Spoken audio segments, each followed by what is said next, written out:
What is up guys, welcome to another video. That Geeky guy here. In this video I'll be talking about on some tips in deck building. Tip number 1, build your deck around your hero's ability and his or her weapon. For example, here we have Katsu, which is one of my favorite hero to play.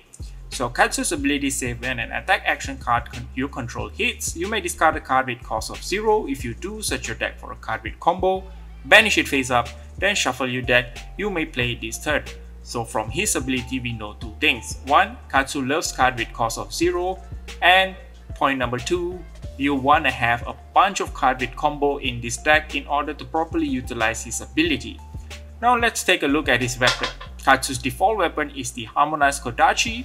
Once per turn action, with the cost of 1 you may attack. If you have a card in your pitch zone with cost 0, Harmonized Kodachi gains go again. So this tells us another thing. In our deck we would like to have more of those cards with the blue pitch of cost 0 so that we may pitch the blue card and actually give our Kodachis go again. Tip number 2, take a look at the other equipments available for your hero. Now let's take a look at breaking scales for ninja.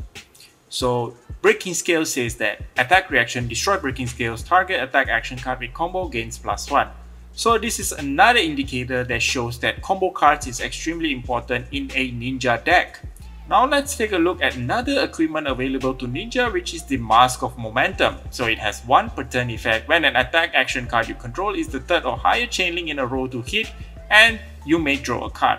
So basically this shows that Katsu is a wide deck, which basically means he loves to attack as much as possible within a turn. Tip number 3. During tip number 2, you might notice that I've mentioned wide. So this basically means a hero would like to attack many times during a turn, as wide as possible.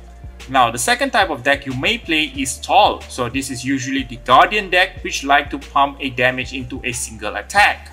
Another type of deck you might want to play is the mid-range, where the attack is neither too wide or too tall. It's basically right in the middle. So an example of this is Viserai, which is a commonly played mid-range deck. For more information on the types of deck, I would suggest you to watch a basic deck building deck by DM Armada. I'm gonna leave the link down in the description below. Tip number 4, test your draw. So I would suggest you to, after building your deck, basically go into Tabletop Simulator, or basically if you have your deck with you, draw out your cards and see what you get. So if your draws are not good consistently, you might want to change up a few cards in your deck to allow a more consistent draw.